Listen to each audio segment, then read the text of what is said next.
Hello everyone and back to the channel.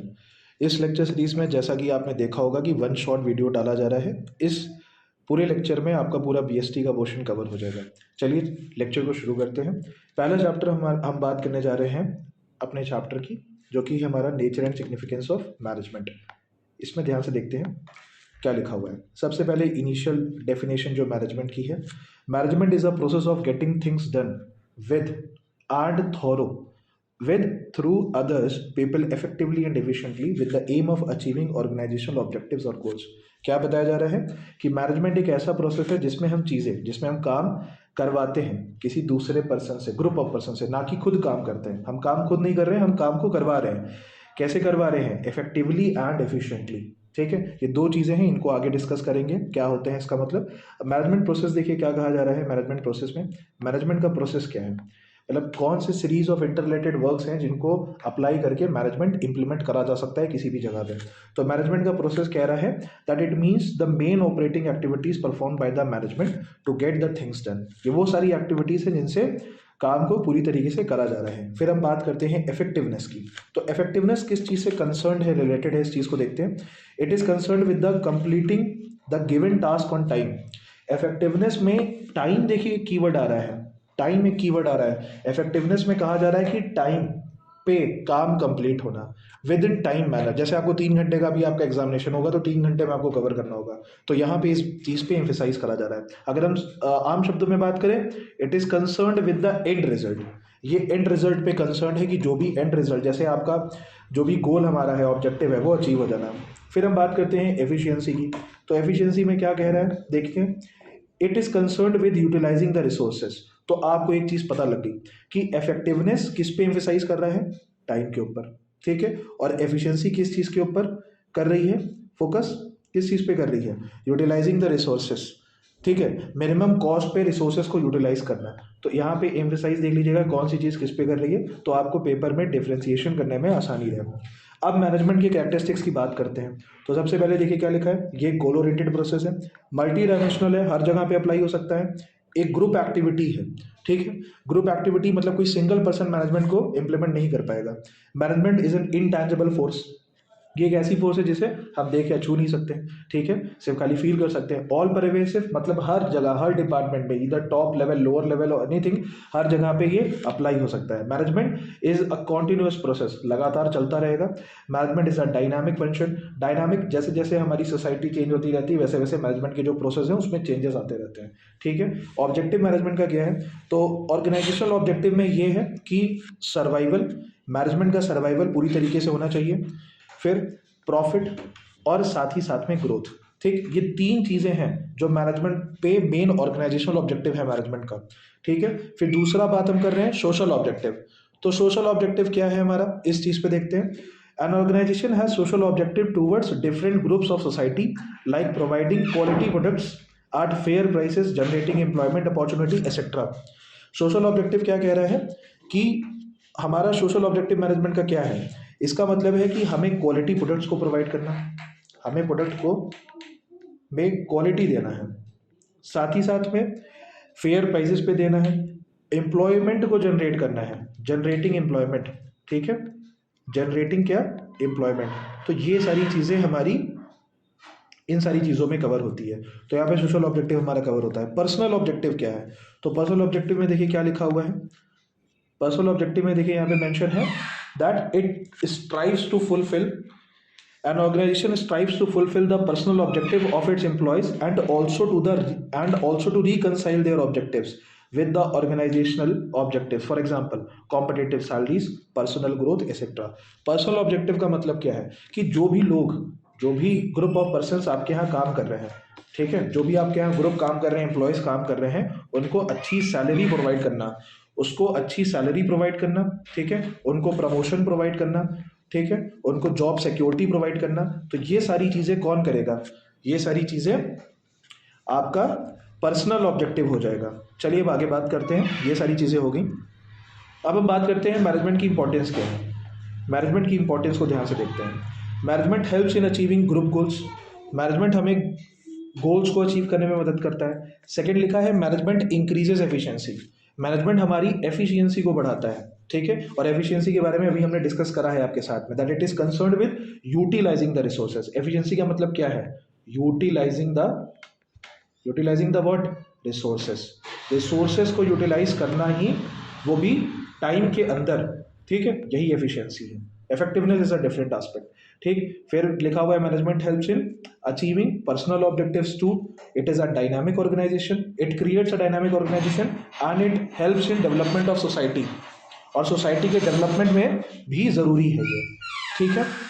अब हम बात करते हैं नेचर ऑफ मैनेजमेंट। तो मैनेजमेंट के नेचर की बात करते हैं, तो इसमें आपसे क्वेश्चन पूछा जा सकता है कि मैनेजमेंट एज एन आर्ट क्या है, मैनेजमेंट एज अ साइंस क्या है, और मैनेजमेंट एज अ प्रोफेशन क्या है। ये बहुत इंपॉर्टेंट एस्पेक्ट है, इनको ध्यान से देखिए क्या लिखा हुआ है, देखते हैं।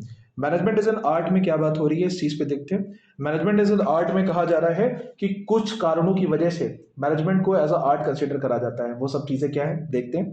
पहला तो लिखा है कि एग्जिस्टेंस ऑफ थ्योरेटिकल नॉलेज। यहाँ पे कहा जा रहा है कि थ्योरेटिकल नॉलेज है। आप हेनरी फ्योल, एफ.डब्ल्यू. टेलर के बारे में पढ़ेंगे तो उन्होंने कुछ थ्योरीज दी है ना, तो इसमें थ्योरेटिकल एस्पेक्ट इंक्लूडेड है। पर्सनलाइज्ड एप्लीकेशन है।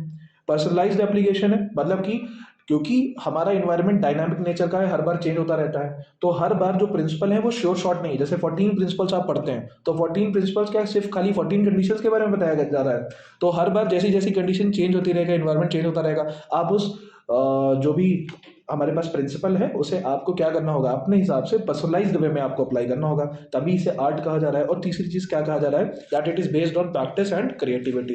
जितना ज्यादा आप मैनेजमेंट को प्रैक्टिस करेंगे उतना ज्यादा आपकी मैनेजमेंट की स्किल्स क्या हो जाएंगी, और इफेक्टिव हो जाएंगी, ठीक है। अब हम बात करते हैं मैनेजमेंट एज अ साइंस की। तो अब मैनेजमेंट को साइंस क्यों कहा जाता है, तो ये सारे मेन पॉइंट्स हैं, इनको तो आपको दिमाग में रखना ही रखना है। That it is a systematic body of knowledge, ठीक है। Systematic body of knowledge. अभी जाके आप ग्रेजुएशन में एमबीए करते हैं तो वहाँ पे आपको मैनेजमेंट के बारे में सिखाया जाता है, किस तरीके से आपको अप्लाई करना है, ये सारी चीज़ें सिखाई जाती हैं। तो वहाँ पे एक सिस्टमैटिक बॉडी ऑफ नॉलेज है, कोर्स है, जैसे अभी भी आप बिजनेस स्टडीज पढ़ रहे हैं, ठीक है। आगे यूनिवर्सल वैलिडिटी है, हर जगह पे वैलिड है, मैनेजमेंट हर जगह लगता है। आपकी मदर जो किचन में भी सारी चीज़ों को रेगुलेट करती है वो भी एक मैनेजमेंट है। आप अपना स्कूल बैग अच्छे से मैनेज करते हैं वो भी एक मैनेजमेंट है। आप पेपर की प्लानिंग कर रहे थे तो वो भी एक मैनेजमेंट है। प्रिंसिपल बेस्ड ऑन एक्सपेरिमेंट्स, और ये जो प्रिंसिपल्स हैं ये एक्सपेरिमेंट के ऊपर बेस्ड है, ठीक है। अब चलिए आगे बात करते हैं, ये सारी चीजें होगी।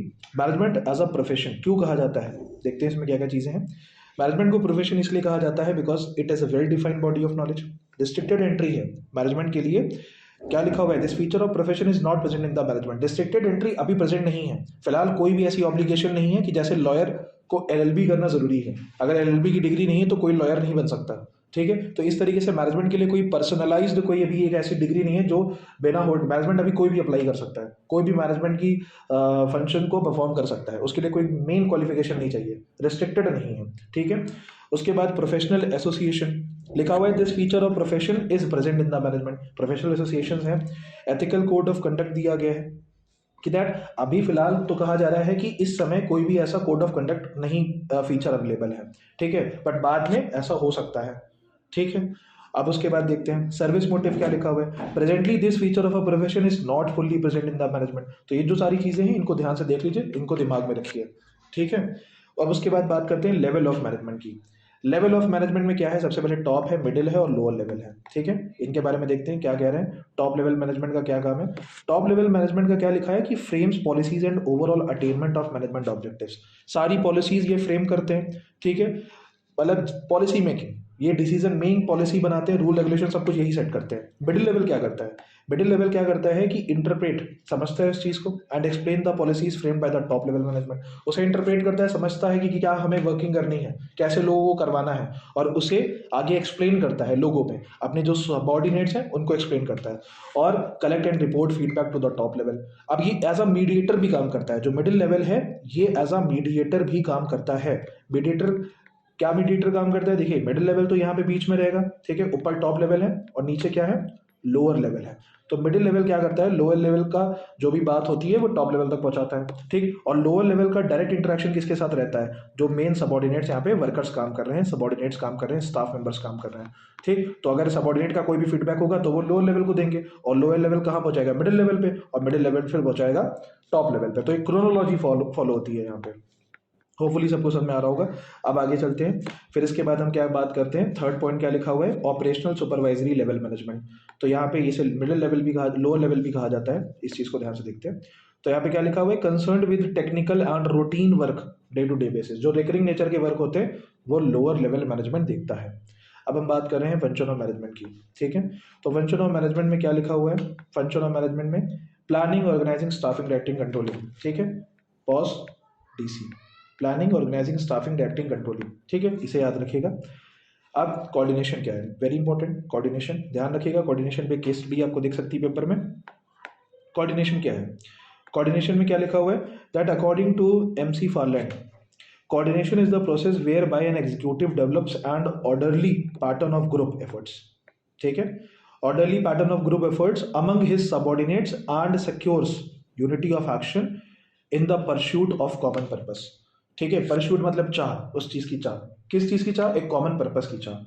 कॉमन पर्पस की चाह को कैसे अटेन करेंगे, हम एक पैटर्न ऑफ ग्रुप, हम एक ग्रुप एफर्ट्स का एक पैटर्न बनाएंगे। ग्रुप एफर्ट मतलब सब लोग मिलके उस काम को कर रहे हैं, तो वो कोऑर्डिनेट कर रहे हैं, ठीक है, वो कोऑर्डिनेट कर रहे हैं। जैसे एक आपने देखा होगा कि हम लोग एक गेम खेलते थे, ऐसे रोप होती थी, तो यहाँ पे टीम ए है, यहाँ पे टीम बी है, तो टीम ए एक साथ अपनी तरफ पुल करती थी, टीम बी पुल करती थी। तो अगर ये एक मिडिल लाइन है, इसके उधर चला जाए तो वो विनर होता है, आपको पता है। तो यहाँ पे हम लोग क्या करते हैं, ग्रुप एफर्ट्स दे रहे हैं, ग्रुप एफर्ट्स दे रहे हैं, किसी भी काम को करने में ग्रुप एफर्ट दे रहे हैं। तो जब भी अगर हम ग्रुप एफर्ट्स देते हैं किसी भी काम को करने में, तो सक्सेस रेट ज़्यादा होते हैं हमारे। चलिए आगे चलते हैं। कैरेक्टरिस्टिक्स क्या है हमारे कोऑर्डिनेशन के, कैरेक्टरिस्टिक्स क्या है, जल्दी से देखते हैं। हेडिंग्स आपको बस खाली दिमाग में रखनी है, पेपर में आपके साथ ये हेडिंग्स ही जाने वाली हैं। अगर आप समरी डेटा सोचेंगे कि हम सारी समरी लेके करेक्ट करके जाएंगे पेपर रूम में, तो एग्जामिनेशन हॉल में सब वैनिश हो जाने वाला है।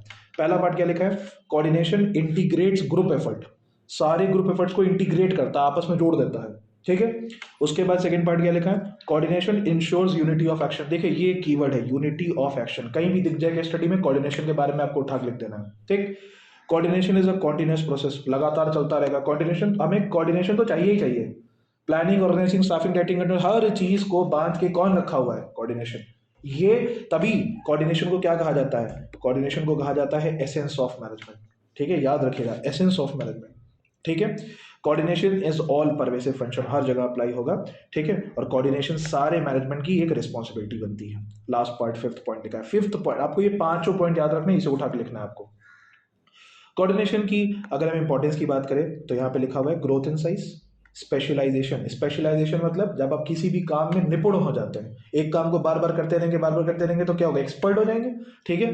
फंक्शनल डिफरेंशिएशन, ठीक, अलग अलग फंक्शंस के आधार पर आपको चीजें दे दी जाती हैं और आप उस काम को करने लगते हैं, ठीक है। अब हम बात करते हैं सेकंड चैप्टर की, जो कि प्रिंसिपल ऑफ मैनेजमेंट आ जाता है।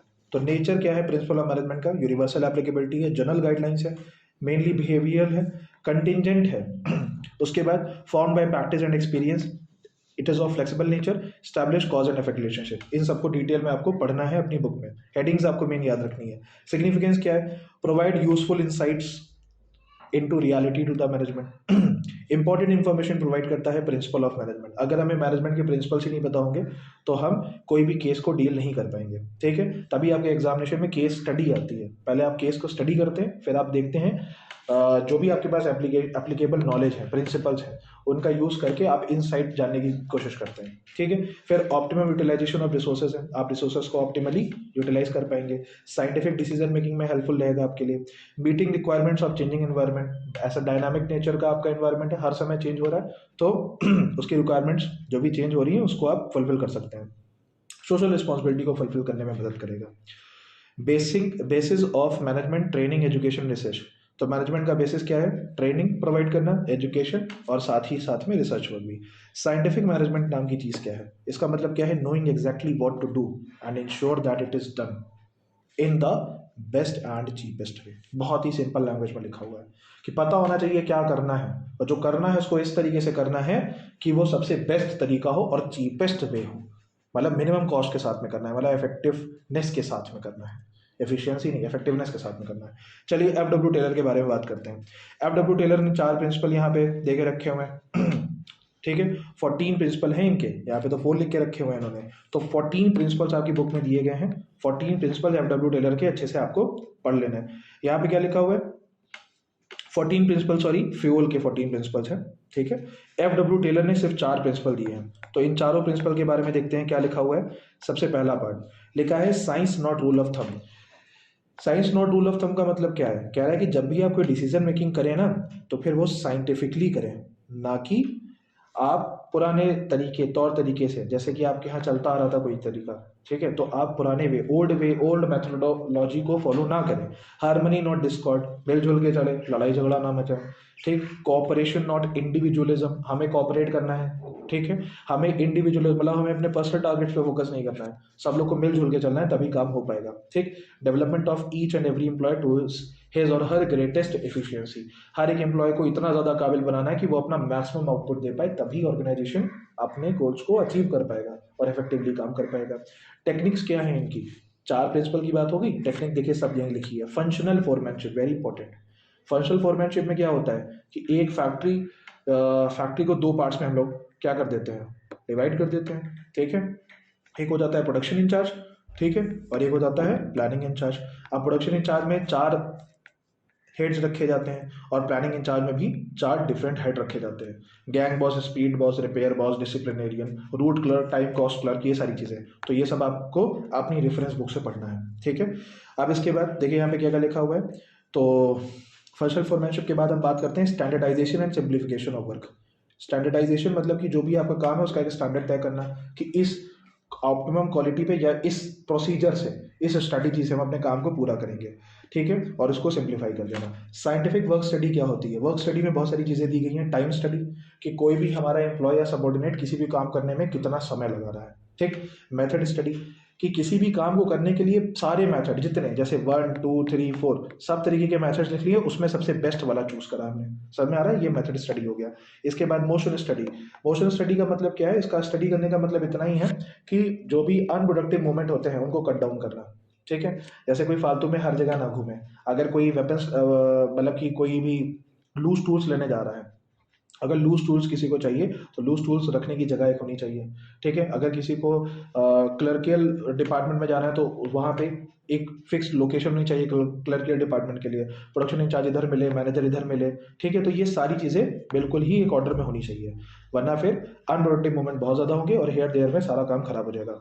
फटीग स्टडी, कि कोई भी पर्सन, कोई भी एम्प्लॉय किसी भी को काम करने के बाद कितना देर का रेस्ट लेता है या थक कितनी जाता है। फटीग का मतलब कौन कितनी जल्दी थकता है, जैसे हम दौड़ते हैं, रनिंग करते हैं, तो फिर फटीग चेक करी जाती है, फटीग ज़्यादा है कम है, ठीक है। तो फटीग स्टडी में एक्चुअली में हम ये जज करते हैं कि हमारे एम्प्लॉयज़ को कितना रेस्ट चाहिए, कितने इंटरवल ऑफ टाइम के बाद। जैसे कि आप 1 घंटा कंटिन्यूसली पढ़ लें, फिर आपको नींद आने लगती है। तो जो लोग कहते हैं कि हम 6 7 घंटे पढ़ते हैं लगातार, तो वो तो आपसे झूठ ही बोल रहे हैं, क्योंकि एफिशिएंसी ह्यूमन माइंड की या तो देखिए रूल होता है 25 + 5 मिनट का, 25 मिनट स्टडी और 5 मिनट का ब्रेक, ठीक है। और या तो फिर रूल होता है कौन सा, 50 + 10 का, कि 50 मिनट पढ़ाई, 10 मिनट रेस्ट। तो ये प्लान आपका एफिशिएंसी बना के रखेगा आपका, ठीक है। अब आगे चलते हैं, ये सब बातें बाद में, अभी जिस चीज़ पे काम कर रहे हैं उस पर फोकस करते हैं। मेंटल रेवोल्यूशन क्या कहता है, मेंटल रेवोल्यूशन कहता है अपने दिमाग को सुधारे, जितना कचरा है वहाँ से निकाले, और सबॉर्डिनेट सुपीरियर के प्रति और सुपीरियर सबॉर्डिनेट के प्रति एक अच्छा सा बिहेवियर रखे, ठीक है। कोई डिस्कॉर्ड नहीं होना चाहिए उनके व्यूज़ में, ठीक है। कोई किसी की बुराइयां ना करे, सब अच्छे से चले। 14 प्रिंसिपल्स की बात करते हैं तो इनको तो आपको पढ़ना ही पड़ेगा, हर एक का मतलब मैं जल्दी से डिस्कस कर लेता हूँ। डिवीजन ऑफ वर्क, वर्क को डिवाइड कर लें, डिसिप्लिन, ऑर्डर में चलें, ठीक है। सारी चीज़ के पीछे रूल्स रेगुलेशन होने चाहिए। यूनिटी ऑफ डायरेक्शन का मतलब क्या है कि कोई एक ही बॉस होना चाहिए, वही रूल वही गाइडलाइन दे रहा है, उसी को ही काम को करना है। रेम्यूनरेशन, जो भी हमारे यहाँ काम करे उनको अच्छा रेम्यूनरेशन मिलना चाहिए। स्कॉलर चेन, जो भी ऑर्डर, जो भी बात होगी, जो भी कम्युनिकेशन होगा वो एक चेन में फॉलो हो, जैसे मैंने कहा ना, top level, middle level, lower level, तो एक चेन में चलना चाहिए। ये नहीं कि टॉप से सीधे लोअर आ जाए, लोअर से फिर मिडिल जा रहा है, ठीक। इक्विटी, समानता का व्यवहार करें। इनिशिएटिव, कुछ बोले, सबऑर्डिनेट अपने व्यूज को सामने रखें, डरे नहीं, छुपे नहीं। एस्पिरिट दी कॉर्प्स, सब मिलजुल के चले, unity is strength. Authority and responsibility, कि अगर किसी को रिस्पॉन्सिबिलिटी दे रहे हैं तो उसको अथॉरिटी भी दे, वरना वो काम ही नहीं कर पाएगा। यूनिटी ऑफ कमांड, ठीक है, unity of command, there should be only one boss, ये आपको पता है। चलिए बात करते हैं subordination of individual interest to general interest. इसका मीन क्या है, दैट जो भी हमारे एम्प्लॉयज़ हैं उनके इंडिविजुअल इंटरेस्ट को हमें एक जनरल इंटरेस्ट बनाना है, ताकि हमारे ऑर्गेनाइजेशन के गोल्स इफेक्टिवली अचीव हो पाएँ। सेंट्रलाइजेशन एंड डिसेंट्रलाइजेशन का मतलब क्या है, ये डेलीगेशन ऑफ अथॉरिटी के ही पार्ट्स हैं। डेलीगेशन ऑफ अथॉरिटी का मीन्स क्या है कि हम अपनी अथॉरिटी, हमारी जो पावर्स हैं उन्हें डिस्ट्रीब्यूट कर देते हैं अपने सबऑर्डिनेट्स में। सेंट्रलाइजेशन का मीन्स क्या है, पावर्स को अपहोल्ड करके रखना, किसी में डिस्ट्रीब्यूट नहीं करना। डिसेंट्रलाइजेशन का मतलब क्या है, इसका जस्ट अपोजिट, कि हम अपनी पावर्स को अपने जो रेगुलर वे की एक्टिविटीज़ है, डिसीजन मेकिंग पावर है, उन्हें अपने सबॉर्डिनेट्स में दे देना। बट डिसेंट्रलाइजेशन का मतलब ये नहीं होता कि जितनी भी इंपॉर्टेंट पावर्स हैं सब दे देना, पूरी तरीके से निल हो जाना, ऐसा नहीं है। जो रिकरिंग नेचर की एक्टिविटीज़ हैं, बार बार डिसीजन मेकिंग करना है, ठीक है, जैसे परचेज डिपार्टमेंट में इतना स्टॉक आना है तो रॉ मटेरियल आना है, तो उसके लिए बार बार अपने साइन करना या फिर उस डॉक्यूमेंट को पढ़ना, तो ये जो रूटीन नेचर के वर्क हैं इन्हें हम पावर्स को डिसेंट्रलाइज कर देते हैं। और फिर प्रिंसिपल ऑफ ऑर्डर का मतलब क्या है, जो भी चीज़ें हैं ऑर्गेनाइजेशन में उसका एक प्रॉपर जगह होनी चाहिए, उस जगह पे वो प्रॉपर रखा होना चाहिए। Stability of tenure of personal का मतलब क्या है, जो भी हमारे यहाँ सबॉर्डिनेट या एम्प्लॉयज़ काम कर रहे हैं, जो भी हमारे यहाँ एम्प्लॉयज़ काम कर रहे हैं उनकी स्टेबिलिटी पे भी हमें ध्यान देना है। हमें फ्रिक्वेंट ट्रांसफ़र नहीं करने हैं। अगर हम ट्रांसफ़र करेंगे तो क्या होगा, वो पहले तो काम उस इन्वायरमेंट में सेटल डाउन होने में उनको समय लगेगा, फिर वो नई नई कंडीशन में बार बार सेटल डाउन नहीं हो पाएंगे, तो ये एक प्रॉब्लम हो सकती है। तो ये सारे प्रिंसिपल्स हैं जिन्हें आप अप्लाई करके अपनी मैनेजमेंट एफिशिएंसी को अच्छा कर सकते हैं। चलिए थर्ड चैप्टर की बात करते हैं, जो कि बिजनेस एनवायरनमेंट है। डेफिनेशन है इसकी, देखते हैं क्या लिखा हुआ है। That environment includes water, air and land. Environment में क्या क्या चीज़ें इंक्लूड रहती हैं, वाटर है, एयर है, लैंड है, ठीक है, and the inter relationship which exist among water, air, land and human beings and other creatures, plant, micro organism and property, flora and fauna. You have heard about it, है ना, पहले आप पढ़ चुके हैं एनवायरनमेंट क्या है, आसपास की सराउंडिंग्स, यही सब एनवायरनमेंट है, पेड़ पौधे, हवा, पानी, ठीक। अब चलिए बात करते हैं बिजनेस एनवायरनमेंट की क्या है, क्योंकि ये हमारे लिए इंपॉर्टेंट है। तो बिजनेस एनवायरनमेंट क्या है, बिजनेस एनवायरनमेंट में कहा जा रहा है that it refers to the sum total of all those external factors. देखिए, it refers to the sum total of all those external factors which influence business activities. Sum total of all factors जो कि आपके business activity को क्या कर रहे हैं, influence कर रहे हैं, है ना। जैसे आप इंस्टाग्राम और इन सब चीज़ों पे देखते हैं, यूट्यूब पे इन्फ्लुएंसर्स होते हैं, जो चीज़ वो करते हैं वही चीज़ आप करते हैं, है ना।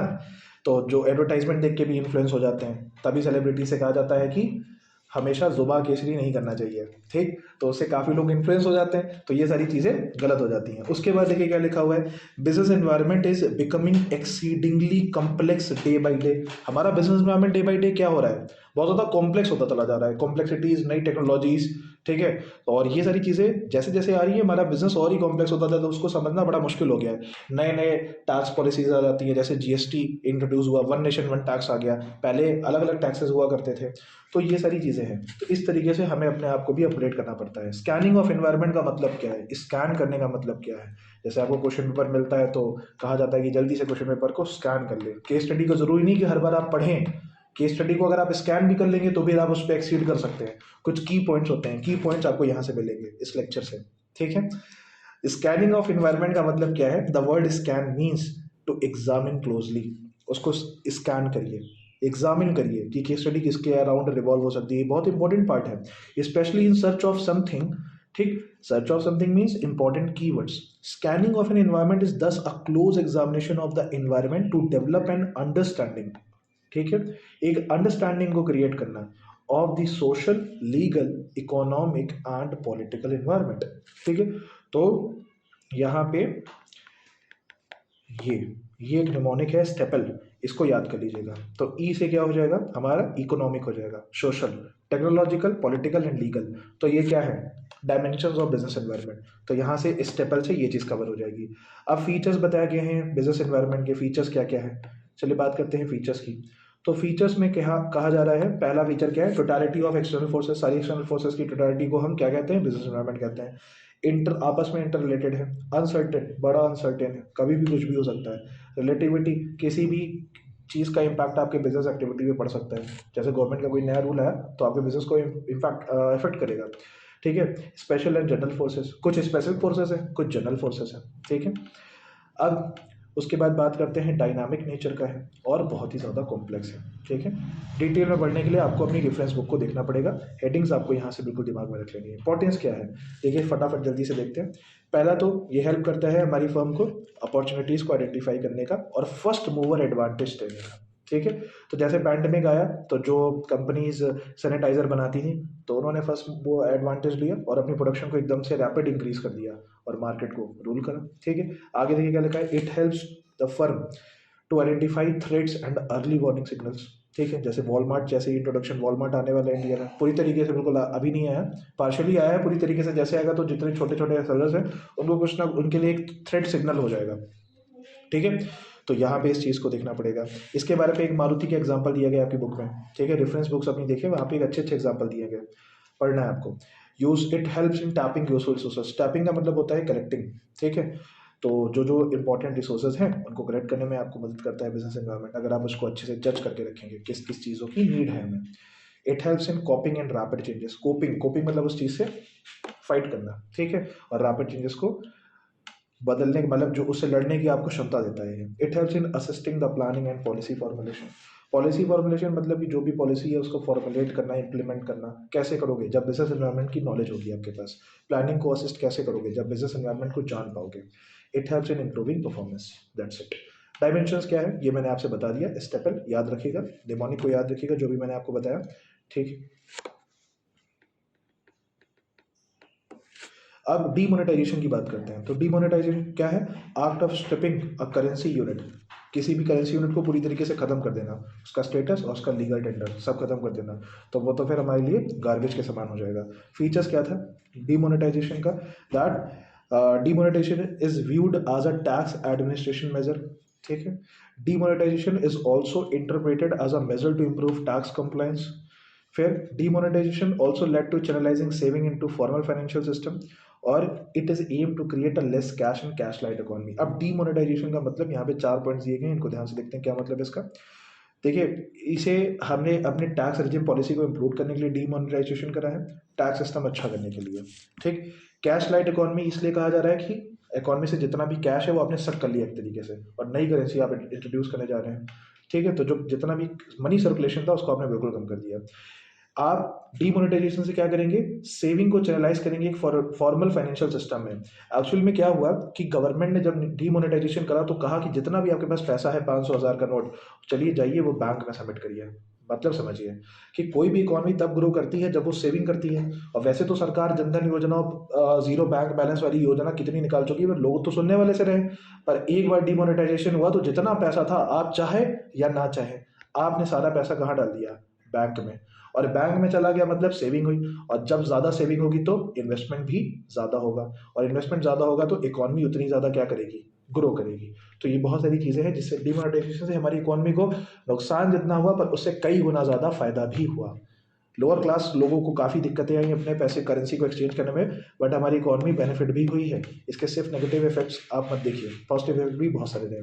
अब चलिए प्लानिंग, बहुत ही सिंपल चैप्टर हमारा, chapter number 4। Why planning is required. Planning क्यों करते हैं, अच्छे क्या लिखा हुआ है, good management requires setting specific objective and then tracking and following up. आज we know that every business firm has some objective और गोल। हम जानते हैं कि सारे बिजनेस के पास कुछ ना कुछ मेन ऑब्जेक्टिव या गोल है। अब इनको अचीव करने के लिए हमें प्लानिंग करना पड़ता है। प्लानिंग कैसे करना है कि जो भी हमारा गोल है, प्लानिंग जब हम करते हैं तो अपने जो कंक्रीट, बहुत ही ज़्यादा हम कंक्रीट, क्लियर और एम्बिगियस वे में चीज़ों को सोच पाते हैं कि किस तरीके से हमें कहाँ पे उस रास्ते पे पहुंचना है। जब हमें अपना मेन ऑब्जेक्टिव ही नहीं पता होगा तो हम किधर चलेंगे, फिर ऐसे तो हम भाग रहे हैं, हमें पता ही नहीं हम किधर जा रहे हैं, किस दिशा में जा रहे हैं और किस दशा में जा रहे हैं, दोनों में अंतर है। ठीक। This helps the management in gaining clarity of what they have to achieve. पहली बात तो हमें पता होना चाहिए लाइफ में करना क्या है। ठीक। तभी तो अचीव करने के बारे में सोचेंगे। अब पता ही नहीं कि लाइफ में करना क्या है। अब आगे चलते हैं, लिखा हुआ है इसी के लिए हम प्लान अकॉर्डिंगली करते हैं जो भी हमारा ऑर्गेनाइजेशन गोल है। प्लानिंग का मतलब क्या है, आगे देखना, फ्यूचर में देखना। ठीक। फ्यूचर में हमें ऐसा ऐसा करना है तभी हम प्लानिंग करते हैं। जैसे बोर्ड एग्जामिनेशन चल रहे हैं तो अभी आप पहले से प्लानिंग करके चल रहे हैं। ठीक है, इसे पढ़ लीजिएगा। फीचर क्या है इसके, पहला है कि प्लानिंग अचीविंग ऑब्जेक्टिव्स पे फोकस करता है। प्लानिंग परवेसिव नेचर का है, हर जगह इंप्लीमेंट होगा। फ्यूचरिस्टिक है, फ्यूचर के बारे में बात करता है। Planning is a mental exercise, बहुत सोचना पड़ता है। प्लानिंग भी क्रिटिकल थिंकिंग प्रोसेस है, जहाँ पे हम चीज़ों को काफ़ी एम्फसाइज करके सोचते हैं उसके बारे में और अपना बेस्ट प्लान निकालते हैं। Planning is a primary function of management, शुरुआती यहीं से हो रही है, सब कुछ सोचने से हो रही है, एक आइडिया जो बदल दे आपकी जिंदगी। आगे देखिए, प्लानिंग इज कॉन्टिन्यूअस। प्लानिंग एक कॉन्टिन्यूअस एक्टिविटी है और प्लानिंग में डिसीजन मेकिंग एबिलिटी इन्वॉल्व होती है। तो हर एक पर्सन प्लानिंग नहीं कर पाता है ना। तो जो क्रिटिकल थिंकिंग कर पाएगा वही प्लानिंग कर पाएगा। ठीक है, अब हम इंपॉर्टेंस समझते हैं प्लानिंग की। प्लानिंग प्रोवाइड दशा मीन्स डायरेक्शन, दिशा सॉरी। ठीक है, प्लानिंग हमें दिशा देती है, डायरेक्शन देती है कि किस राह पे चलना है। Planning reduces the risk of uncertainty. जब हम चीज़ों को प्लान करके चलते हैं तो अनसर्टेनिटी के रिस्क कम होते हैं। ऐसा नहीं अनसर्टेनिटी होती नहीं है, बट अगर मान लीजिए कि आपका पेपर है और आप कुछ प्लानिंग नहीं करके चल रहे हैं तो फिर वो तो वही वाली बात हो जाएगी कि भगवान भरोसे चल रहे हैं सब चीज़ पे। Planning reduces overlapping and wasteful activities. हमारी मतलब कि जैसे बार बार आप किसी चीज़ पे मतलब मल्टीपल किसी भी काम को आप दोहराएंगे नहीं, गलती नहीं करेंगे, ओवरलैप नहीं करेंगे। ठीक है, वेस्टफुल एक्टिविटीज़ नहीं करेंगे। Planning promote innovative ideas. जब आप प्लानिंग करेंगे तो आपके मन से और नए नए विचार निकल के आएंगे जहाँ से आप अपनी चीज़ों को जल्दी अचीव कर पाएंगे। It facilitates decision making ability, ये तो आपको पता है। ठीक है, और ये एक स्टैंडर्ड बनता है जिससे हम कंट्रोलिंग प्रोसेस कर सकते हैं। आप कंट्रोल कर रहे हैं, मान लीजिए आप कंट्रोल कर रहे हैं तो आप किस बेसिस पे कंट्रोल कर रहे हैं? तो आपके पास एक ऑब्जेक्टिव होगा ना। जब आपके पास ऑब्जेक्टिव होगा तभी तो आप कंट्रोल करेंगे चीज़ों को। ऑब्जेक्टिव को ध्यान में रखते हुए आप कंट्रोलिंग कर पाएंगे। और ये ऑब्जेक्टिव वाला प्रोसेस किस में आएगा? प्लानिंग में आएगा। तो प्लानिंग को तभी कहा गया है कि एक बेसिस फॉर कंट्रोलिंग है। अब इसके बाद क्या लिखा हुआ है? लिमिटेशन। चलिए देखते हैं ध्यान से। लिमिटेशन पे बहुत एम्फेसाइज करिएगा। लिमिटेशन सबको जल्दी नहीं याद होते हैं। इट लीड्स टू रिजिडिटी, मतलब जो सोच लिया वो सोच लिया, अब तो हम उस पर अड़िग रहेंगे। तो ये रिजिड बहुत है नेचर में। ठीक है, प्लानिंग रिड्यूसेस क्रिएटिविटी। हमारी क्रिएटिविटी को रोक देता है प्लानिंग। एक बार हमने सोच लिया दोबारा हम सोचते नहीं है, फिर हम सोचते हैं हमने तो प्लान करके रखा था, प्लान ए तो काम करेगा ही करेगा। ठीक है, planning is a time consuming process, ये तो बात है ही है। ठीक है, प्लानिंग एक टाइम कंज्यूमिंग प्रोसेस है। तो फिर ये मत सोचिएगा कि चलो प्लान ही नहीं करते हैं कुछ। आगे चलते हैं। प्लानिंग में not work in dynamics environment.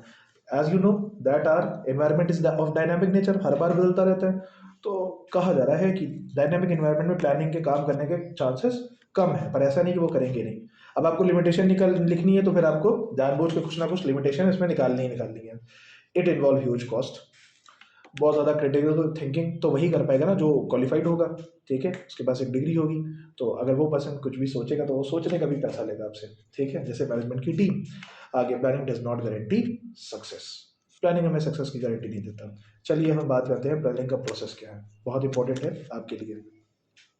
Setting objective, developing premises, identifying alternative courses of action, evaluating alternative courses of action, selecting the best alternative, implementing the plan, follow up action।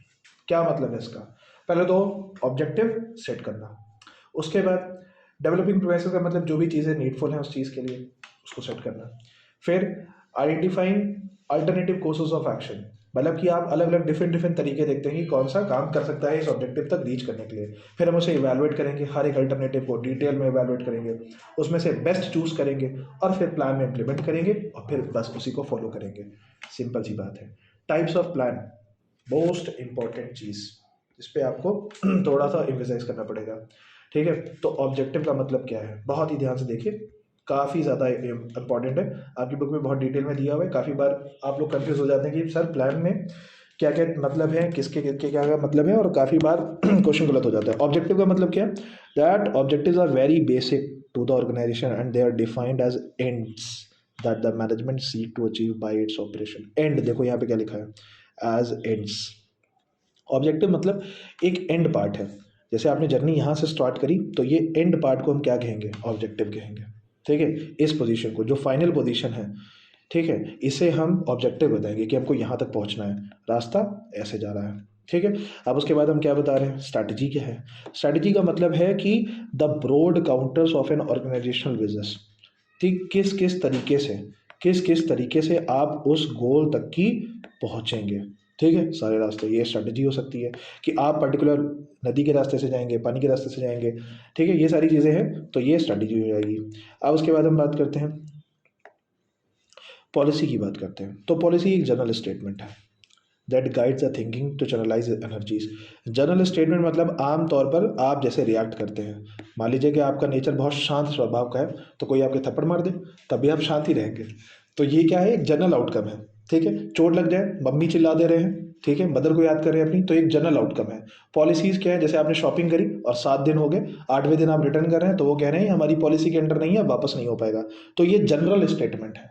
ठीक है, टीचर आ रहा है, आपको उठा दे रहा है class में, पहले पीरियड में कह दे रहा है स्टैंड अप, कॉपी नहीं लेके आए, ठीक, तो तुम लोग भी नहीं लेके आ रहे हो, वो भी एक तुम्हारा पॉलिसी बन गया है कि अब स्कूल जाना तो कॉपी नहीं लेके जाना है। अब आगे देखते हैं प्रोसीजर क्या है। Procedure are of routine steps. Procedure क्या है? रूटीन, वही आमतौर पर रूटीन जैसे आप लोग पढ़ाई करते आ रहे हैं। तो procedure are the routine step on how to carry out activities. Regular way, वही बोरिंग तरीका चलता चला आ रहा है। मेथड क्या है? अब मेथड अलग अलग हो सकते हैं।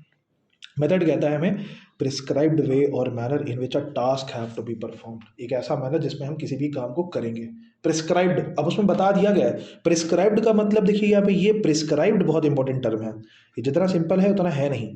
प्रिस्क्रिप्शन, जैसे डॉक्टर प्रिस्क्रिप्शन देता है, प्रिस्क्राइब में वो बता देता है कि पहले कदम चलो, पहले 7 मीटर चलो, फिर 8 मीटर मुड़ जाओ राइट हैंड साइड पे। ठीक है, तो ये प्रिस्क्राइब कर रहा है आपको कि आपको पहले ए स्टेप पे, फिर बी सी डी ऐसे करके, मतलब आपको सब चीजें क्रक्स पार्ट में बता रहा है। हवा में बातें नहीं कर रहा, सीधे जाके दाहिने मुड़ जाओ फिर बाएं मुड़ जाओ। ये बता रहा है कि पहले 10 कदम सीधे चलो, फिर 7 कदम बाएं चलो। समझ में आ रहा है ना? तो ये प्रिस्क्राइब कर रहा है हमें, हर एक चीज को स्पेसिफिक बता रहा है ना? तो ये प्रिस्क्राइब पे देखे रहिएगा ये। अब उसके बाद rule. Rules are specific statement, ठीक है, that inform what is to be done. Discipline से रिलेटेड रूल हमने जो बनाए हैं इनको आपको मानना पड़ेगा। ये रिजिड नेचर के होते हैं, ठीक है, ये बदलते नहीं है, रिजिड नेचर के हैं। उसके बाद प्रोग्राम्स। प्रोग्राम्स क्या है? Detail statement of a project. जैसे कोई भी पर्टिकुलर प्रोग्राम है, उसको अचीव करने के लिए एक स्टेटमेंट कि आपको ये चीज़ें पैटर्न फॉलो करना है, ये पूरा स्ट्रक्चर रहने वाला है। तो प्रोग्राम किसी एक फाइनल, एक शॉर्ट टर्म ऑब्जेक्टिव को पूरा करने की बात हो रही है, ठीक है। जैसे एनुअल फंक्शन हो सकता है आपके स्कूल में, तो उसको करने के लिए एक प्रोग्राम स्टार्ट हो सकता है, ठीक है। क्या क्या सीरीज ऑफ इंटरनेशनल, हमारे पास ये इवेंट्स होंगे, ठीक है, इतने परफॉर्मेंस होंगे, ठीक है, और भांगड़ा कब कब होगा, तो ये सारी चीज़ें। अब उसके बाद बजट की बात कर रहे हैं। Budget is a statement of expected result expressed in numerical terms. अब देखिए बजट क्या है? बजट एक एस्टिमेशन है, अंदाज़ा, एक स्पेक्यूलेशन है, ठीक है। यहाँ पे हम क्या करते हैं? अंदाज़ा लगाते हैं, ठीक है, कि इतना खर्चा हो सकता है, इतना हमारा पास, कहते हैं ना, इतना बजट है, ठीक है। जैसे गवर्नमेंट बजट की बात होती है तो एस्टिमेटेड रिसीट और एस्टिमेटेड एक्सपेंडिचर्स को गवर्नमेंट इंप्लीमेंट करती है, हर साल बजट निकालती है। तो वो अपने एक्सपेक्टेड खर्चों को लिखती है और एक्सपेक्टेड इनकम को लिखती है, रिसीट को लिखती है। एक्चुअल तो नहीं होते ना, वो एक्सपेक्टेड होते हैं। तो बजट में ये सारी चीज़ें हो जाएंगी। चलिए हम अब आते हैं अपने नेक्स्ट चैप्टर पे, जो कि है ऑर्गेनाइजिंग।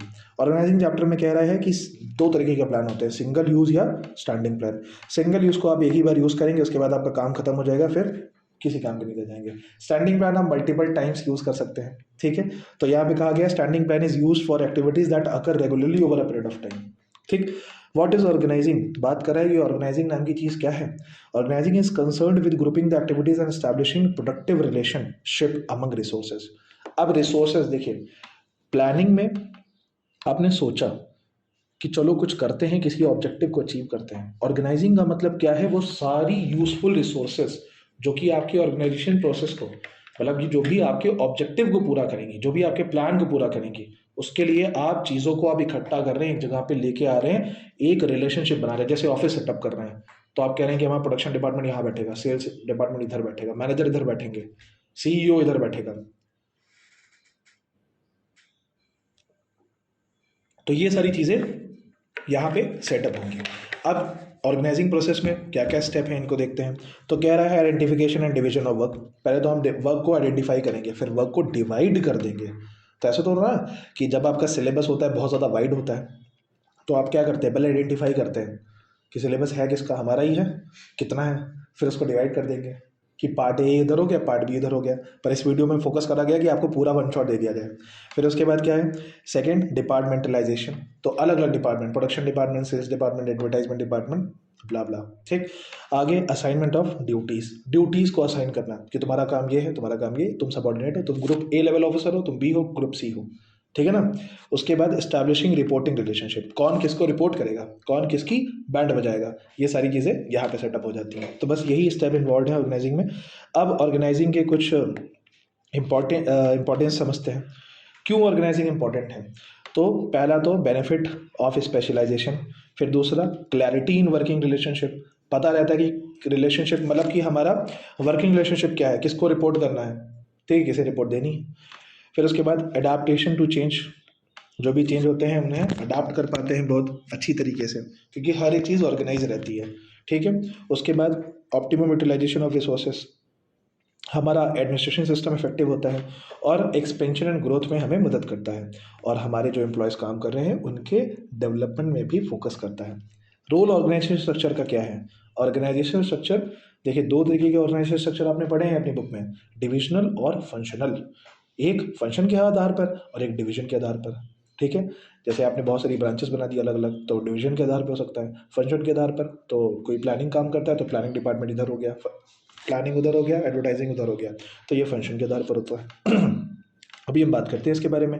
तो लिखा है रोल ऑफ ऑर्गेनाइजेशन स्ट्रक्चर, तो पहला फैसिलिटेटिंग मैनेजमेंट एक्शन, दूसरा communication, stimulating creativity, encouraging efficiency, optimum utilization of organization resources and job satisfaction. ये सारे रोल हैं ऑर्गेनाइजेशन स्ट्रक्चर के। अब ऑर्गेनाइजेशन स्ट्रक्चर को पढ़ने के लिए आपको ये समझना पड़ेगा कि फंक्शनल और डिविजनल का मतलब क्या है। क्या लिखा है इसको अगर आप समझ गए, क्योंकि इस पे तो आपका एक क्वेश्चन आने ही वाला है। ठीक है, तो इसको ध्यान से समझिए।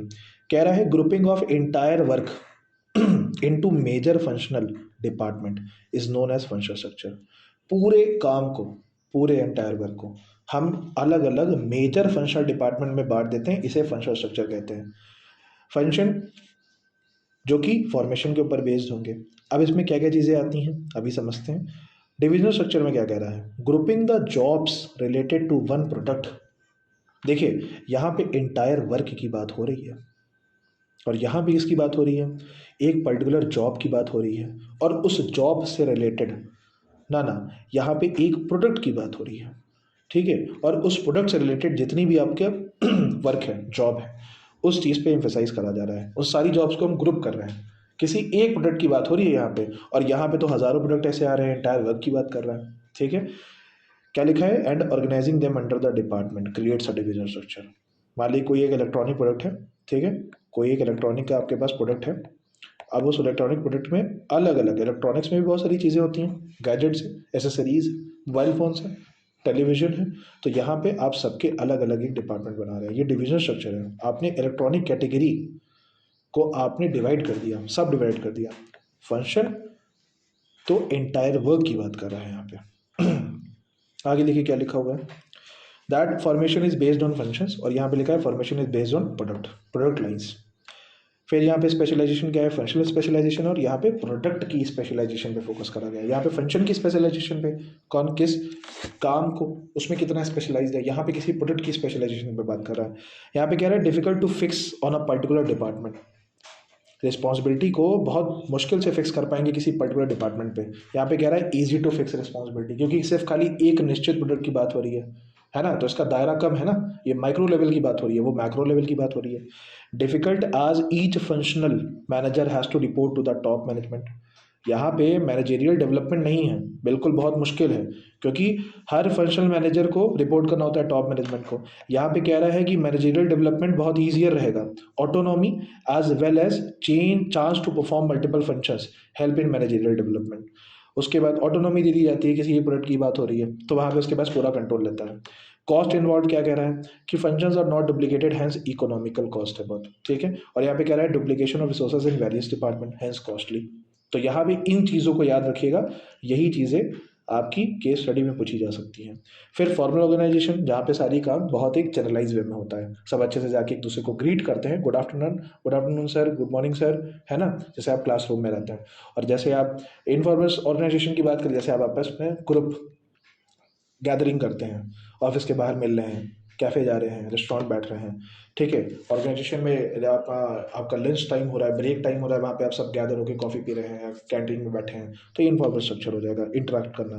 स्पैन ऑफ मैनेजमेंट क्या है? स्पैन ऑफ मैनेजमेंट एक दायरा होता है किसी भी मैनेजर का, कि कितना ज़्यादा कितने लोगों को वो मैनेज कर सकता है, तो वो स्पैन ऑफ मैनेजमेंट कहलाता है। डेलीगेशन आपको मैंने बता दिया, और डेलीगेशन के एलिमेंट्स क्या है? Authority, responsibility and accountability. ठीक है, अथॉरिटी का मतलब किसी काम को करने की अनुमति देना आपको, ठीक। रिस्पॉन्सिबिलिटी, उसकी जिम्मेदारी देना, और अकाउंटेबिलिटी, उस काम को जब आप करेंगे या नहीं कर पाए तो उसकी जवाबदेही देना, इसे हम अकाउंटेबिलिटी कहते हैं। ठीक है, कि अगर काम नहीं हुआ तो जवाब किसको देंगे, वो अकाउंटेबिलिटी है। काम आपको दिया गया है तो खबर भी आप ही से ली जाएगी। समझ में आ गया? अब इंपॉर्टेंस ऑफ डेलीगेशन क्या है? पढ़ लीजिए जल्दी से, सिंपल पॉइंट है। Effective management, motivation of employees, basis of management hierarchy, employee development, facilitation of growth and better coordination, ये सारे सिंपल वर्ड्स हैं। ठीक, उसके बाद डिसेंट्रलाइजेशन का मतलब आपको ऑलरेडी बता के रखा था। जब आप डिसेंट्रलाइज करते हैं, अपनी पावर्स को नीचे दे देते हैं, तो इससे क्या बेनिफिट होता है? Relief to top management, top management बहुत ही सुखी हो जाता है। ठीक, क्योंकि उससे अपने रिकरिंग नेचर के काम आपको अफोर्ड करके रखते हैं, दे देता है। ठीक है, अफोर्ड नहीं करता। Quick decision making, decision making बहुत जल्दी हो पाती है, क्योंकि अगर हर एक छोटे काम को आप टॉप लेवल के पास जा रहे हैं करवाने के लिए, जो कि रिकरिंग नेचर की एक्टिविटीज़ है, तो काम काफ़ी डिले होगा। ठीक है, फैसिलिटेट ग्रोथ, ग्रोथ होगी ऑर्गेनाइजेशन की। Developing initiative among the subordinate, subordinate है फिर अपनी बात बोल सकेंगे ताकि। ठीक, develops managerial talent for future, आपके सबॉर्डिनेट जिनको आप अथॉरिटी दे रहे हैं, तो अगर आप अथॉरिटी देंगे तो वो सीखेंगे, तो वो फ्यूचर के मैनेजर बन रहे हैं ना। ठीक, बेटर कंट्रोल, बस यहाँ पे चीज़ें खत्म होती हैं। स्टाफिंग में क्या लिखा है? Staffing is a process of manning the organization and is necessary these days because of the following reasons. पहला तो rapid change in technology, then second increasing size of firm, third one is complicated behaviour of human beings, and fourth one is demand for professionals. Staffing का मतलब क्या है कि हम human resource के ऊपर एम्फेसाइज कर रहे हैं। हमने ऑर्गेनाइजिंग प्रोसेस में सारी इंपॉर्टेंट एस्पेक्ट्स को क्या करा, ऑर्गेनाइजेशन में ले आए। बट अब वहाँ पे काम कौन करेगा? हमें ह्यूमंस तो चाहिए काम करने के लिए, तो यहाँ पे हमने ह्यूमन कैपिटल फॉर्मेशन पे काम करा है, तो हमें स्टाफिंग ज़रूरी है। अब स्टाफिंग क्यों ज़रूरी है इसमें लिखा हुआ है, कुछ रीजंस बताए गए हैं कि जो हमारी टेक्नोलॉजी है वो चेंज होती जा रही है, तो हमें स्किल्ड वर्कर्स चाहिए, स्किल्ड स्टाफ चाहिए हमारे पास। ठीक है, ह्यूमन बिहेवियर्स का जो बिहेवियर है वो भी बड़ा कॉम्प्लिकेटेड है, तो उसे भी डील करना है। इंक्रीजिंग साइज ऑफ फर्म, जैसे जैसे हमारे फर्म का साइज बढ़ेगा तो हमें ज़्यादा स्टाफ चाहिए काम करने के लिए। स्टाफिंग एक कॉन्टिन्यूस प्रोसेस है, सेकेंड पार्ट में ये बताया जा रहा है। ठीक है, फिर यहाँ पे क्या लिखा हुआ है? Staffing as a part of human resource management. ठीक है, अगर कहा जाए कि मैनेजमेंट क्या कहता है कि किसी भी फर्म या ऑर्गेनाइजेशन की सबसे इंपॉर्टेंट एसेट क्या है? उसका स्टाफ है। ठीक है, उसके लोग हैं। ठीक है, अब उसके बाद क्या लिखा हुआ है? In small organization the function of staffing is performed by all the manager, but in large organization the function of staffing is responsibility of a separate department, जिसे हम एचआर डिपार्टमेंट कहते हैं। कहते नहीं हमारा एचआर ऐसा है, हमारा एचआर वैसा है, एचआर रिक्रूट करेगा। ठीक है, एचआर को सीवी डाली मैंने, एचआर मतलब रिक्रूटमेंट के लिए एक अलग से स्टाफ बना दिया है। छोटे मोटे ऑर्गेनाइजेशन में मैनेजमेंट ही कर लेता है ये सारा काम, बट जब ऑर्गेनाइजेशन बड़ा हो जाता है तो वहाँ पे एक एचआर होता है। ठीक है, वहाँ पे एक एचआर रखा जाता है, तो यहाँ पे इस चीज़ पे ध्यान रखिएगा। ठीक, अब कह रहा है following are the activities to be performed by HR, तो ये इंपॉर्टेंट है, थोड़ा सा आपके लिए ध्यान रखिएगा इस चीज़ के बारे में कि कौन कौन सी एक्टिविटी एचआर परफॉर्म करता है। पहले तो रिक्रूटमेंट करता है, लोगों को चुनता है। ठीक है, preparation of job description, job description हमें ये बताता है कि आपको काम क्या करना है, ऑर्गेनाइजेशन में आप ज्वाइन हो रहे हैं आके, आपको वहाँ पे वर्क क्या करना है। उसके बाद सिलेक्शन प्रोसेस, सेलेक्ट करता है। सेलेक्ट कैसे करता है? डिफरेंट डिफरेंट टेस्ट के बाद, trade test, IQ test, intelligent test, speed test, ये सारी चीज़ें टेस्ट करी जाती हैं। Performance and compensation, preparation of compensation and description plan, compensation का प्रिपरेशन करना। ठीक है, डिस्क्रिप्टिव प्लान देना कि क्या क्या करना है आपको, कंपनसेट कितना मिलेगा, रेम्यूनरेशन कितना मिलेगा, ओरिएंटेशन परफॉर्म करना, लोगों को एक दूसरे से स्टाफ, अदर स्टाफ मेंबर से मिलवाना, ट्रेनिंग एंड डेवलपमेंट करना, परफॉर्मेंस अप्रेजल। ठीक है, बोनस प्रोवाइड करना अगर आप अच्छा काम करते हैं, लेबर रिलेशन बना के रखना, अपने एम्प्लॉयज़ और सब, अब जितने भी एम्प्लॉयज़ हैं उनके साथ में एक रिलेशनशिप बना के रखना। जैसे आपने देखा होगा लेबर यूनियन, ठीक है, कोई एक यूनियन का एक हेड होता है। ठीक है, जैसे सारे वर्कर्स हड़ताल पे आ जाते हैं तो उनका एक हेड होता है, तो हेड के साथ भी अच्छे खासे रिलेशनशिप बना के रखना। ठीक है, अब उसके बाद लिखा है providing social security and welfare of employees, social security provide करना और हमारे एम्प्लॉयज़ को एक ऐसी पॉलिसीज प्रोवाइड करना, उनको एक्स्ट्रा बेनिफिट देना, पर्क्स देना, एम्यूनिटीज़ देना, जिससे उनकी ग्रोथ हो सके। Handling law suits and legal complications of the company, company के जितने भी कोर्ट कचहरी वाले मैटर हैं उन पे ध्यान रखना। ठीक है, ये सारी चीज़ें इनका काम है। स्टाफिंग का प्रोसेस क्या है? पहले तो हम मैन पावर रिक्वायरमेंट के बारे में एस्टिमेशन लगाएंगे, कितने लोगों की ज़रूरत है। ठीक, फिर उसके बाद हम रिक्रूटमेंट करेंगे, लोगों को बुलाएंगे अपने पास, अट्रैक्ट करेंगे। ठीक है, सिलेक्शन करेंगे, उनमें से सिलेक्शन किसके आधार पर करेंगे? काफ़ी टेस्ट हम लेंगे, टेस्ट में जो क्वालिफाई हो जाएगा उसे सेलेक्ट कर लेंगे, या तो एक क्राइटेरिया सेट कर देंगे कि एजुकेशन क्राइटेरिया हमें इतना मिनिमम क्वालिफिकेशन चाहिए आपसे। फिर उनका प्लेसमेंट एंड ओरिएंटेशन होगा, उनको बताया जाएगा, सब लोगों से, स्टाफ से मिलाया जाएगा, training and development, performance appraisal, वही सारे पार्ट्स लिखे हुए हैं। ठीक है, अब उसके बाद रिक्रूटमेंट का सोर्स क्या है? तो देखिए रिक्रूटमेंट का मतलब क्या है? The rearrangement of existing staff to fill the vacant job, rearrangement of existing staff कह रहा है कि रीअरेंजमेंट करना, जो भी आपके पास एग्जिस्टिंग स्टाफ है, जो भी एक्चुअल में तुम्हारे यहाँ काम कर रहे हैं, उनको रीअरेंज कर देना। ठीक है। तो यहाँ पे ये खाली रिक्रूटमेंट लिखा है, देखिए यहाँ पे मिस टाइपिंग है, यहाँ पे इंटरनल रिक्रूटमेंट होगा। इसे क्या कहते हैं? Internal recruitment. इंटरनल रिक्रूटमेंट में क्या होता है? रीअरेंजमेंट ऑफ एग्जिस्टिंग स्टाफ, हम रीअरेंज कर देते हैं। ठीक, तो इसमें दो चीज़ें हैं, तो एक तो ट्रांसफ़र है और दूसरा है प्रमोशन। ट्रांसफ़र में हम एक जॉब लोकेशन से दूसरी जॉब लोकेशन पे भेज देते हैं, इसे ट्रांसफ़र कहते हैं। प्रमोशन में हम उसकी पोस्ट पे अपग्रेड कर देते हैं। मान लीजिए कोई ग्रुप बी पे काम कर रहा है तो उसे अब हमने ग्रुप ए की पोस्ट दे दी। ठीक है, क्या लिखा हुआ है? एडवांटेज क्या है? Motivates employees to improve their performance. Internal recruitment से क्या होता है? एम्प्लॉयज़ मोटिवेट हो जाते हैं, चलो अच्छे से काम करो, प्रमोशन मिल जाएगा। Simplifies the process of selection and placement, no need of induction training. ठीक है, उन्हें कहीं से अलग से ट्रेनिंग नहीं लेनी पड़ती क्योंकि वो ऑलरेडी स्किल्ड होते हैं। ठीक है, maintenance of adequate workforce in an organization. ठीक है, job are filled economically internally, बहुत इकोनॉमिक तरीके से, कम पैसों पे, कम कॉस्ट पे हम क्या कर लेते हैं? अंदर ही अंदर रिक्रूटमेंट कर लेते हैं। ठीक, डिसएडवांटेज क्या है?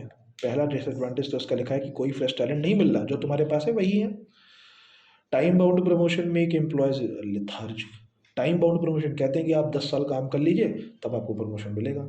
जैसे कि आप अगर पुलिस फोर्स में देखिए तो पुलिस फोर्स में जो प्रमोशंस होते हैं वो बहुत ही धीमे स्तर पे होते हैं। तो वहाँ पे कोई 10 साल, 15 साल, 20 साल की जॉब करता है तब जाके वो इंस्पेक्टर बन पाता है, कोतवाल बन पाता है। ठीक, ऐसा तो नहीं कि वो कमिश्नर बन जाता है। ठीक है, तो चाहे वो अपनी पूरी ज़िंदगी की सर्विस करे, अगर एक कांस्टेबल या फिर कोई एक एसआई दरोगा पूरी ज़िंदगी भर काम भी करे ना तो वो कमिश्नर की पोस्ट पे जल्दी नहीं जा पाता। ठीक, तो यहाँ पे जो ये फिर लेथार्जिक बना देते हैं हमारे एम्प्लॉयज़ को, तो वो मोटिवेट नहीं होते, फिर वो अच्छा काम नहीं करते। तो ये भी एक हिंड्रेंस हो सकती है। Not applicable to new enterprises, नए इंटरप्राइजेस में एप्लीकेबल नहीं होता ये। Spirit of competition amongst employee is hampered. जो कंपटीशन की भावना होती है ना, एक कॉम्पिटेंसी होती है, तो वो कंपटीशन की भावना बिल्कुल ख़त्म हो जाती है। जो जैसा काम कर रहा है फिर काम ही कर रहा है, उसको कोई मतलब ही नहीं है, उसे अच्छा काम करना ही नहीं है। क्योंकि क्योंकि कोई भी अगर हम काम करते हैं तो उसके पीछे एक रिवॉर्ड होता है। अगर रिवॉर्ड नहीं है हमारी लाइफ में तो फिर हम काम करेंगे ही नहीं। हम जो भी काम करते हैं उसके पीछे एक रिवॉर्ड है, उसके पीछे एक कॉज है, वरना हम काम करेंगे ही नहीं। अगर हमारी सारी इच्छा फुलफिल हो जाए, लिखा है ना human needs can't be satisfied, तभी तो हम काम कर रहे हैं। अगर सेटिस्फाइड हो जाती हैं तो फिर कोई काम ही नहीं, इकोनॉमिक्स नाम के सब्जेक्ट की ही जरूरत नहीं पड़ेगी कभी। उसके बाद क्या लिखा हुआ है? Frequent transfer reduce employees productivity. और अगर हम फ्रिक्वेंट ट्रांसफर करते हैं अपने एम्प्लॉयज़ के तो इससे हमारी प्रोडक्टिविटी हैम्पर होती है। ठीक है, अब एक्सटर्नल रिक्रूटमेंट में तो देखिए बहुत सारे तरीके हैं, बाहर से लोगों को रिक्रूट करने में बहुत सारे तरीके हैं। पहला तो है डायरेक्ट रिक्रूटमेंट। ठीक है, हम यहाँ पे क्या करते हैं? एम्प्लॉयज़ को सर्च करते हैं आउटसाइड से, डायरेक्ट रिक्रूटमेंट। ठीक है, डायरेक्ट किसी को रिक्रूट कर लिया, कोई आपकी जान पहचान में डायरेक्ट रिक्रूट कर लिया। कैजुअल कॉलर्स, कैजुअल कॉलर्स मतलब कि जो ऐसे लोग जो आपके यहाँ ऑलरेडी ऑर्गेनाइजेशन में आके अपने रिज्यूमे या सीवी डाल गए हैं, उनको आपने फिर कॉल करा, बाद में बुलाया। ठीक है, एडवर्टाइजमेंट के थ्रू अगर कोई आ रहा है तो एम्प्लॉयमेंट एक्सचेंज एजेंसीज होती हैं जो कि प्रोवाइड करती हैं। ठीक है, जो कि एज अ लिंक काम करती हैं, जिनको जॉब चाहिए और जो जॉब प्रोवाइड कर रहा है, ये बीच में क्या हो जाती है? एम्प्लॉयमेंट एक्सचेंज होता है। जैसे आपने बहुत सारी वेबसाइट्स भी देखी हैं, ठीक, जैसे jobsearch.com, jobmonster.com, तो ये सब क्या करती हैं? ये एम्प्लॉयमेंट प्रोवाइड करती हैं, बीच में एज अ एक्सचेंज काम कर रही हैं। ठीक है, आगे क्या लिखा हुआ है? प्लेसमेंट एजेंसीज, पढ़ लिया आपने। कैंपस रिक्रूटमेंट, जैसे बड़े बड़े आईआईटीज कॉलेज होते हैं, एमबीए अगर आप अच्छे कॉलेज से करेंगे तो वो आपको सीधे कैंपस रिक्रूटमेंट देते हैं, वहीं आते हैं लोग, वहीं आपको वहीं सेलेक्ट करके चले जाते हैं। ठीक है, यहाँ पे क्या लिखा है? रिकमेंडेशन ऑफ एम्प्लॉयज़, एम्प्लॉय के रिकमेंडेशन पे कि हाँ सर हमारा एक जानने वाला है, बहुत ही कॉम्पिटेंट है, ठीक है, स्किल्ड है, तो उसको जॉब मिल जाती है। लेबर कॉन्ट्रैक्टर्स, लेबर कॉन्ट्रैक्टर्स बहुत सारी कंपनीज हैं। ठीक है, तो लेबर कॉन्ट्रैक्टर क्या करते हैं कि आपको लेबर प्रोवाइड करते हैं। तो ये एक बहुत बड़ी स्टार्टअप भी हो सकता है। लेबर कॉन्ट्रैक्टर इस चीज़ पे एम्फेसाइज करेगा, जानिएगा लेबर कॉन्ट्रैक्टर क्या होता है। ठीक है, web publishing, web publishing website पे, सोशल मीडिया पे हम लोग। चलिए एडवांटेजेस की बात करते हैं। आप एडवांटेजेस एक्सटर्नल अगर सोर्सेस से अगर आप रिक्रूटमेंट करते हैं तो एडवांटेज क्या है कि क्वालिफाइड पर्सनल को आप अट्रैक्ट करेंगे। ठीक है, क्वालिफाइड पर्सनल का मतलब क्या होता है? एक ऐसा व्यक्ति जो काफ़ी स्किल्ड है। ठीक है, गिव्स अ वाइडर चॉइस, आपको बहुत अच्छी चॉइस मिलेगी, वाइडर सिलेक्शन की मिलेगा कि यहाँ से आप चीज़ें सेलेक्ट कर सकते हैं, एक अच्छे एम्प्लॉय को सिलेक्ट कर सकते हैं, फ्रेश टैलेंट आपको मिलेगा और एक कॉम्पिटिटिव स्पिरिट जागेगी आपके एग्जिस्टिंग स्टाफ में, क्योंकि कॉम्पिटिटिव पर्सन आएंगे काम करने के लिए तो उनको देख देख के भी उनका मेंटल ग्रोथ इन्हांस होगा कि हम भी अच्छे से वर्क करें। डिसएडवांटेज क्या है कि डिससेटिस्फैक्शन होगा एग्जिस्टिंग स्टाफ के अंदर, कि वो कहेंगे कि हमें प्रायोरिटी नहीं दी जा रही है और एक्सटर्नल रिक्रूटमेंट करा जा रहा है। लेंदी प्रोसेस है, वाइड वेराइटीज़ ऑफ टेस्ट लिए जाते हैं, इंटरव्यूज़ होते हैं, ठीक है, इवैल्यूएशन प्रोसेस होता है। तो इन सब चीज़ों में लेंदी प्रोसेस और कॉस्टली भी बहुत है। यहाँ पे लिखा हुआ है heavy cost is involve on advertising and selection process. अब सिलेक्शन का मतलब क्या होता है? रिक्रूटमेंट और सिलेक्शन अलग अलग चीज़ें हैं। सिलेक्शन क्या है? एक प्रोसेस है जिसमें हम लोगों को सिलेक्ट करते हैं among the pool of prospective job candidates तो बहुत ज़्यादा आ जाते हैं, एप्लीकेंट्स तो बहुत ज़्यादा आ जाते हैं, बट उन सभी को एक स्टेज ऑफ रिक्रूटमेंट से हम लोग पास करवाते हैं और वहाँ से उनको सेलेक्ट करते हैं। तो इसमें लिखा हुआ है सिलेक्शन प्रोसेस में पहला प्रीलिमिनरी स्क्रीनिंग, जैसे हम कहते हैं प्रीलिम्स का एग्जाम है। जैसे आप यूपीएससी के एग्जाम में बैठेंगे तो पहला प्रीलिम्स का एग्जाम होता है, ठीक है। प्रीलिम्स में क्या होता है कि बेसिक एलिजिबिलिटी का एक टेस्ट होता है, पेपर होता है, जिसमें वो क्रीम पार्ट के बच्चे निकाल देते हैं मेंस के लिए। तो मेंस में खाली वही बैठता है जिसका मेंटल लेवल उस लेवल के ऊपर होता है, ठीक है, बाकी सब उधर ही फेल हो जाते हैं, ठीक है। तो उसके बाद क्या होता है? सिलेक्शन टेस्ट होता है जिसमें हम आईक्यू टेस्ट करते हैं, ठीक है, कि किसका मेंटल लेवल कितना है। एप्टीट्यूड टेस्ट कि कोई किसी स्किल को कितनी तेजी से सीख सकता है, ये होता है एप्टीट्यूड टेस्ट, ठीक है। पर्सनैलिटी टेस्ट में हर एक चीज़ आती है, ये नहीं कि आपकी ओवरऑल फिजिकल अपीयरेंस की बात करी जा रही है। The way you talk, the way you speak, the way you sit, the way you walk, everything is covered under it. उसके बाद ट्रेड टेस्ट होता है कि आपकी एग्जिस्टिंग स्किल, ठीक है, अगर आपके पास पहले से कोई एग्जिस्टिंग स्किल है तो उस पर फोकस करा जाता है। तो यहाँ पे ट्रेड टेस्ट होता है। इंटरेस्ट टेस्ट सॉरी, कि जो भी जॉब अपॉर्चुनिटीज़ है उसमें पहला ऑप्शन, दूसरा, तीसरा, चौथा, तो कहते हैं कि आपका कहाँ पे ज़्यादा इंटरेस्ट है तो आपको वही जॉब दी जाती है, ठीक है। अब उसके बाद क्या लिखा हुआ है? Employment interview, selection decision, job offer, reference and background. यहाँ पे एम्प्लॉयमेंट इंटरव्यू होता है साथ ही साथ में, ठीक है। उसके बाद हम रेफरेंस चेक करते हैं, बैकग्राउंड चेक करते हैं कि कोई पॉलिटिकल केस या कुछ भी ऐसा कुछ तो नहीं है पीछे, बैकग्राउंड क्लियर है। फिर सिलेक्शन डिसीजन लेते हैं, ठीक है। फिर मेडिकल एग्जामिनेशन होता है कि फिजिकली फिट है सामने वाला, जॉब ऑफर प्रोवाइड करते हैं, और कॉन्ट्रैक्ट ऑफ एम्प्लॉयमेंट मतलब कि एक कॉन्ट्रैक्ट करवा लेते हैं कि आपको मिनिमम इतने टर्म्स के लिए हमारे साथ जुड़े रहना है। ट्रेनिंग का मतलब क्या है कि it is the process of increasing the knowledge, skill and abilities of the employees. Development का मतलब क्या है? Overall growth of an employee, ठीक है। तो training is just a part of development. अगर हम बात करें तो डेवलपमेंट एक वाइडर सेंस है और ट्रेनिंग क्या है, इसी के अंदर ही आता है, ठीक है। अब इसके बाद ट्रेनिंग की इंपॉर्टेंस क्या है?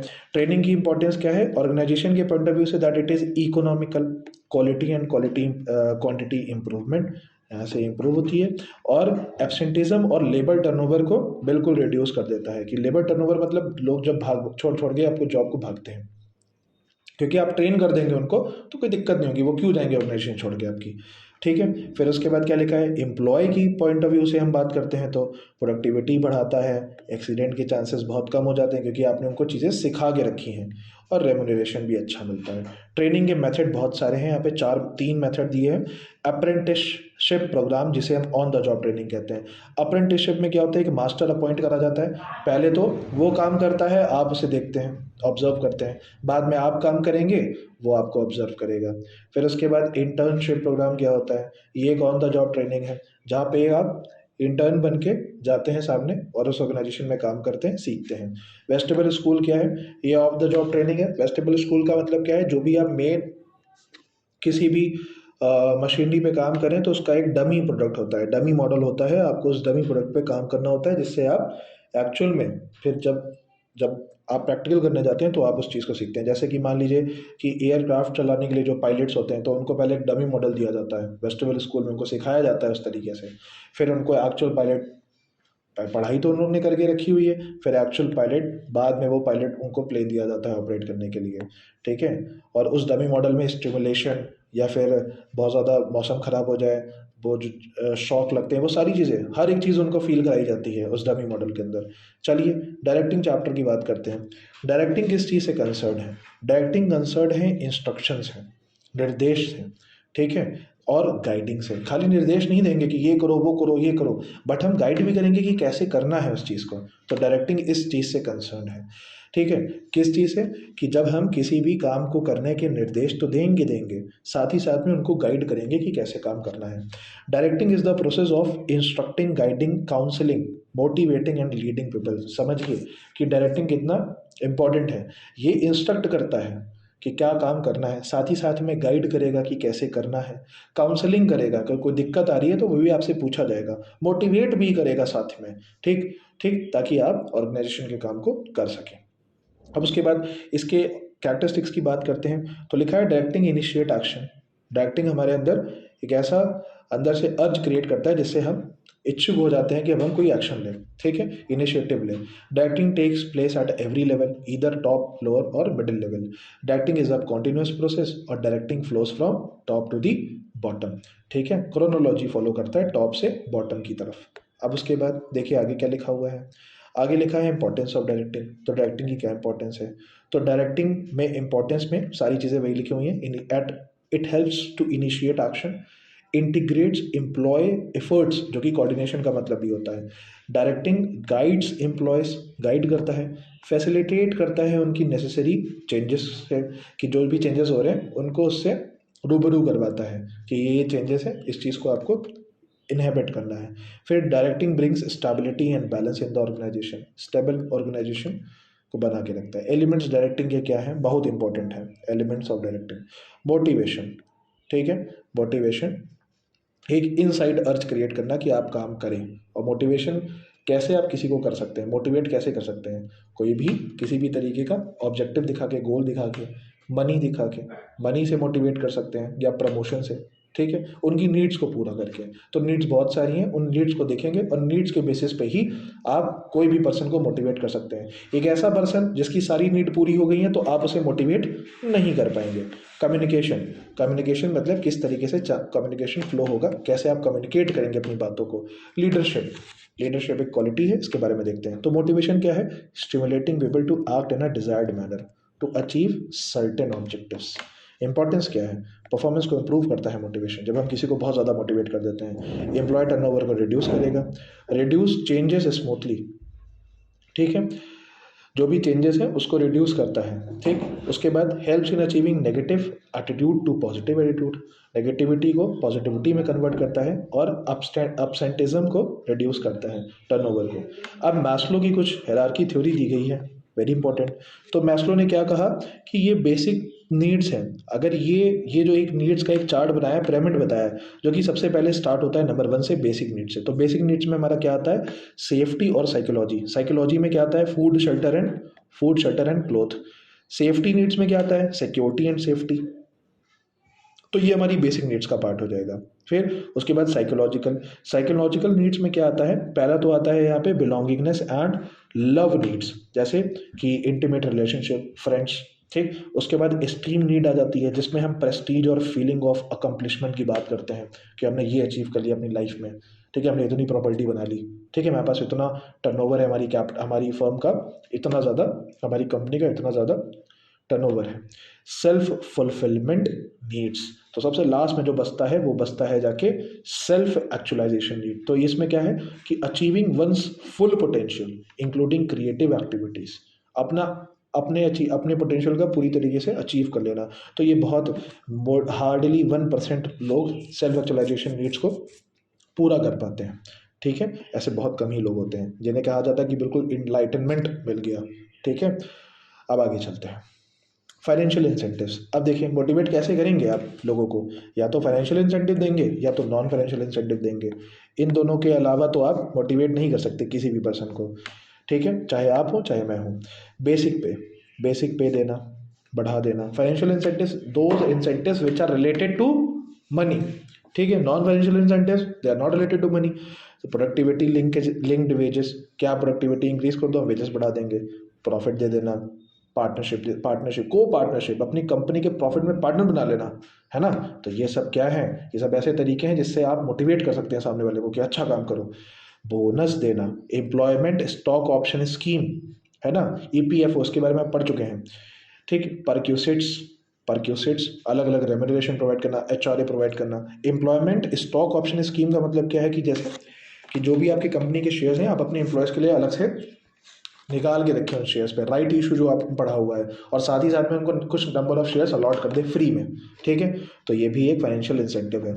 एम्प्लॉय को रिकॉग्निशन प्रोवाइड करना, नॉन फाइनेंशियल की बात करें, रिकॉग्निशन मतलब कि उनको एक पहचान मिलना कि आपने अच्छा काम करा, तो उनको पूरे फर्म में बताया गया कि ये रहे मेहता जी और इन्होंने धूम मचा दी, ठीक है।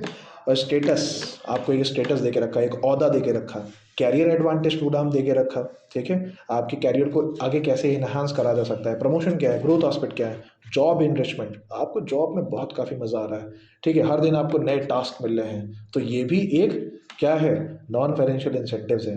तभी तो कुछ लोग होते हैं जहाँ पे कहते हैं सैलरी कम है बट मुझे आर्मी ज्वाइन करनी, तो आर्मी में उनको फिर वो मज़ा आ रहा है, वो फील आ रहा है, भले मनी उनको कम लग रहा है उसमें, बट उनको ऐसी जॉब चाहिए, जिनको ऑफिस वर्क नहीं पसंद है तो उनके लिए जॉब इनरिचमेंट, ऐसी जॉब जिसमें उनको मज़ा है ना। तो जॉब जॉब नहीं लगेगी, काम काम नहीं लगेगा। आगे एम्प्लॉयमेंट, एम्प्लॉय एम्पावरमेंट, सशक्त बनाना हमारे एम्प्लॉयज़ को, ठीक है। तो अब उसके बाद देखिए लीडरशिप क्या लिखा हुआ है कि process of influencing the behaviour of people by making them strive voluntarily towards the achievement of organisation goals. Leadership क्या है, इन्फ्लुएंस करना, किसे इन्फ्लुएंस करना, लोगों के बिहेवियर को इन्फ्लुएंस करना। तो इन्फ्लुएंसर्स आपने पढ़ के रखा है, सोशल मीडिया पे इन्फ्लुएंसर्स होते हैं, जो भी वो कहते हैं, करते हैं, खाते हैं, पहनते हैं, ओढ़ते हैं, वही सब आप देख के उनको फॉलो करते हैं, ठीक है। इंपॉर्टेंस क्या लीडरशिप की, ये हमारे एम्प्लॉयज़ को इंस्पायर करते हैं, helps in implementing changes, development of each individual, psychological support मिलता है और हैंडल्स कन्फ्लिक्ट इफेक्टिवली। कन्फ्लिक्ट मतलब जो भी प्रॉब्लम्स आती हैं उन्हें बहुत ही इफेक्टिवली ये डील करते हैं।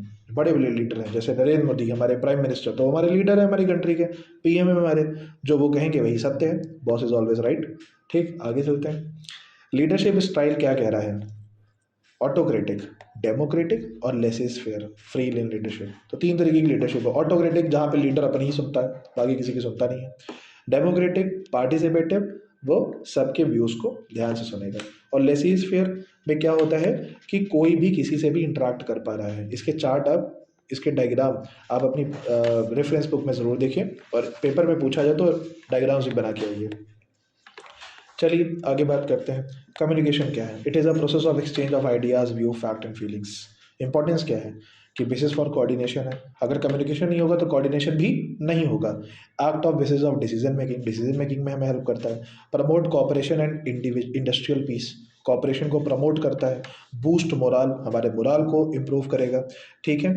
एंटरप्राइज में स्मूथ वर्किंग होगी, मैनेजरियल की हमारी एफिशिएंसी बढ़ेगी मैनेजमेंट की, और इफेक्टिव लीडरशिप को भी ये कन्वे करेगा। टाइप्स ऑफ कम्युनिकेशन नेटवर्क, एक फॉर्मल है और एक इनफॉर्मल है, जिसे हम ग्रेप वाइन नेटवर्क भी कहते हैं। तो अगर आप पेपर में पूछा जाता है कि ग्रेप वाइन नेटवर्क क्या होता है, तो आपको जानना होगा कि इसका मतलब है informal communication, grapevine network. और इससे आपको शायद कोई ये एमसीक्यू में आपसे पूछा जा सकता है, ठीक है, ध्यान रखिएगा। बैरियर्स क्या है, सिमेंटिक बैरियर है, साइकोलॉजिकल बैरियर है, ऑर्गेनाइजेशन बैरियर है। तो सिमेंटिक बैरियर मतलब कि जो बहुत ही रिजिड है, चेंज नहीं होते हैं, जैसे अनक्लियर मैसेज, मैसेज ही अनक्लियर है तो कम्युनिकेशन कहाँ हो पाएगा, ठीक है। फॉल्टी ट्रांसलेशन, आपने गलत तरीके से ट्रांसलेट करके रखा हुआ है। टेक्निकल जार्गन, आपने टेक्निकल टर्म्स का यूज़ करा है कम्युनिकेशन में, आप सिंपल भाषा में बात नहीं कर रहे हैं, आप बहुत टेक्निकली बात कर रहे हैं, तो सामने वाला बड़ा कंफ्यूज हो रहा है। सिंबल विद डिफरेंट मीनिंग्स, ऐसे सिंबल का यूज़ करें जिनका अलग अलग मतलब, डबल मीनिंग्स है, ठीक है, तो आप नहीं समझ पाएंगे। अनक्लैरिफाइड अजम्पशन, आप ये नहीं समझ पा रहे हैं कि आप कहना क्या चाहते हैं, आपको यही नहीं पता और आप बोल रहे हैं। फिर उसके बाद body language and gesture coding, ठीक है, जैसे आप हाँ की तरफ, ना की तरफ अपना सर हिलाएं, तो इससे क्या होगा, जेस्चर गलत होंगे तो आपको चीज़ें समझ में नहीं आएंगी, ठीक है। हम इंडियंस की बड़ी प्रॉब्लम है जेस्चर्स की। उसके बाद साइकोलॉजिकल बैरियर्स में क्या लिखा हुआ है, प्री मैच्योर एवेल्युएशन, पहले ही किसी के बारे में पहले ही जज कर लेना। ये तो हम लोग को बहुत अच्छी तरीके से आता है कि सामने वाला कैसा है आपको पहले ही पता है, पहली मुलाकात में ही आप जान जाते हैं सामने वाला कैसा है। तो प्री मैच्योर इवैल्यूएशन मतलब आप पहले ही जान लेते हैं, पहले ही असम्पशन ले लेते हैं कि सामने वाला ऐसा है, इससे तो बात नहीं करनी, ठीक है। उसके बाद लैक ऑफ अटेंशन, अटेंशन ना देना, टीचर पढ़ा रहा हो और आप किसी और के बारे में सोच रहे हो, तो फिर लैक ऑफ अटेंशन है यहाँ पे। डिसट्रस्ट, सामने वाले पे विश्वास ही नहीं रखना, आपको पता है सामने वाला जो भी बोल रहा है सब गलत ही बोल रहा है, तो उसकी बातों को कतई इग्नोर कर देना। लॉस ऑफ ट्रांसमिशन या पुअर रिटेंशन पावर, कि कुछ याद करके कुछ गए कि लाल गोली दिन में 2 बार खानी है, नीली 4 बार, और फिर आप घर तक जब तक पहुंचे तो आपने नीली को 2 बार कर दिया और लाल को 4 बार कर दिया। तो ये एक बड़ी प्रॉब्लम वाली बात है। रिटेंशन जैसे शॉर्ट टर्म मेमोरी लॉस, अभी आप लेक्चर पढ़ रहे हैं और कल पेपर के दिन आप भूल जाएंगे, तो ये प्रॉब्लम तो होती ही है, पर ऐसा करिएगा नहीं। ऑर्गेनाइजेशनल बैरियर्स, ऑर्गेनाइजेशन के बैरियर्स क्या क्या है, ऑर्गेनाइजेशन की पॉलिसीज, कहते हैं ना हमारी पॉलिसी में नहीं आता है, तो ऑर्गेनाइजेशन की पॉलिसी अगर ढंग की नहीं होगी तो प्रॉब्लम हो जाएगी, फिर हमें कम्युनिकेशन नहीं अच्छे से हो पाएगा। स्टेटस हो सकता है कि हम इस पोजीशन पे हैं, तुम उस पोजीशन पे हो, तुम तो वही बात क्यों सुने। ऑर्गेनाइजेशन की फैसिलिटीज़, फैसिलिटीज़ अगर स्मूथ होंगी तो कम्युनिकेशन बहुत अच्छा होगा, वरना दिक्कत वाली बात है। रूल्स एंड रेगुलेशन, ठीक है।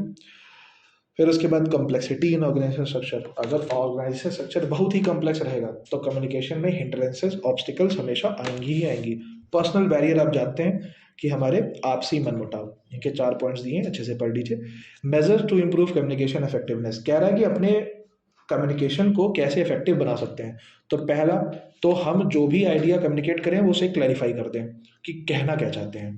कंसल्ट कर ले, दूसरों से कम्युनिकेट करने से पहले कंसल्ट कर ले किसी भी अपने कलीग से या अथॉरिटी से, ठीक। Communicate according to the need of the receiver, receiver को जितना समझ में आए उतना ही कम्युनिकेट करना चाहिए, इधर उधर की बातें नहीं करनी उससे। Be aware of the language, tone and content of the message, aware होना चाहिए कि कौन सी भाषा का यूज़ कर रहे हैं, अपनी भाषा पे काफ़ी कंट्रोल करके रखना है हमें। उसके बाद convey things of help and value of listeners, लिखा है कि वैल्यू टू लिसनर्स, मतलब जो भी सामने वाला जो आपकी बातें सुन रहा है उसको भी आपको रिस्पेक्ट करना है, उसकी भी वैल्यू करनी है। Ensure proper feedback, proper feedback ensure करिए कि जैसा भी अगर सामने लेक्चर डिलीवर करा, जैसे कि मैं अभी आपको लेक्चर दे रहा हूँ तो मैं आपसे कहता हूँ कमेंट करिए, लाइक करिए, सब्सक्राइब करिए, ऐसा तो मैं कह नहीं रहा अभी, ठीक है। बट ये फीडबैक आपका काफ़ी ज़रूरी है, अगर आप एक कमेंट इस पर लिखेंगे तो काफ़ी वो फ्रूटफुल रहने वाला है, ठीक है। उसके बाद communicate for the present as well as for the future, तो आप इससे कम्युनिकेट कर पाएंगे प्रेजेंट को फ्यूचर से, ठीक है। फॉलो अप एक्शन, जो भी चीज़ें उसको आप फॉलो अप करेंगे। B a good listener, this is very important, सारी स्टूडेंट्स में ये चीज़ तो आप बिल्कुल आनी चाहिए, ये एक ऐसी स्किल है जो कि आपको बहुत आगे लेके जाएगी। बी अ गुड लिसनर, ठीक है। Be a good learner as well as a listener, जब आप अच्छे लिसनर बनेंगे तो आप एक अच्छे लर्नर बनेंगे। चलिए कंट्रोलिंग चैप्टर, जो कि बहुत छोटा सा पार्ट है, इसको जल्दी से खत्म करते हैं। कंट्रोलिंग का मतलब क्या है? कंट्रोलिंग का मतलब है कि it ensures that activities in an organisation are performed as per the plan, जो भी आपने प्लान तय करा है उसके अकॉर्डिंग सारा काम होना चाहिए। ये एक ओवरऑल प्रोसेस है जिसमें सारी चीज़ें इन्वॉल्व रहती हैं, ये एक कॉन्टिन्यूस प्रोसेस है। इसका इंपॉर्टेंस क्या है?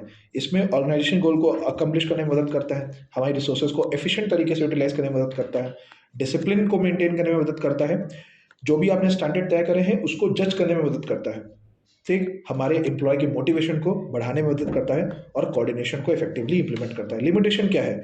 Difficulty in setting quantitative standards.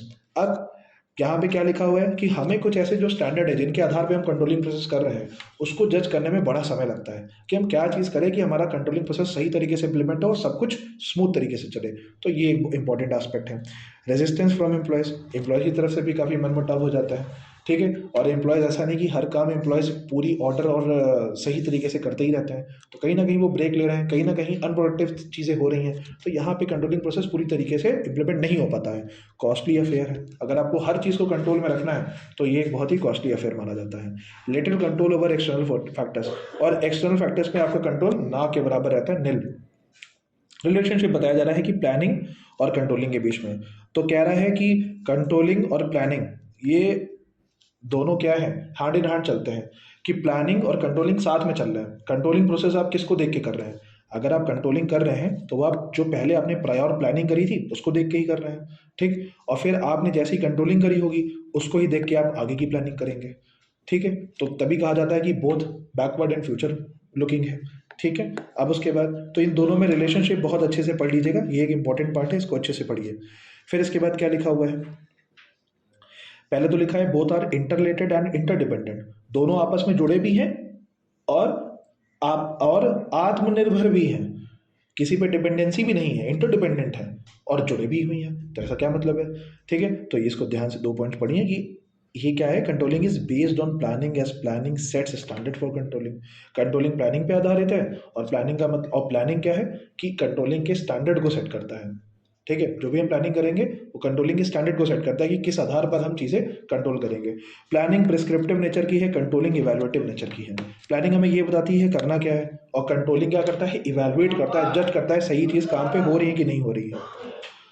ये both backward looking as well as forward looking है, ठीक। और इसमें तो यहाँ पे देखिए स्टेप्स क्या हैं, स्टेप्स यहाँ पे लिखे हुए हैं, steps involve in process planning. पहला तो सेटिंग परफॉर्मेंस स्टैंडर्ड, स्टैंडर्ड को हम सेट करेंगे। उसके बाद मेजरमेंट ऑफ एक्चुअल परफॉर्मेंस, आपने जो स्टैंडर्ड्स हमने सेट करें उसके बाद अपनी परफॉर्मेंस को जज करेंगे कि परफॉर्मेंस सही तरीके से हुई कि नहीं। Then we have to compare our actual performance with the standard set.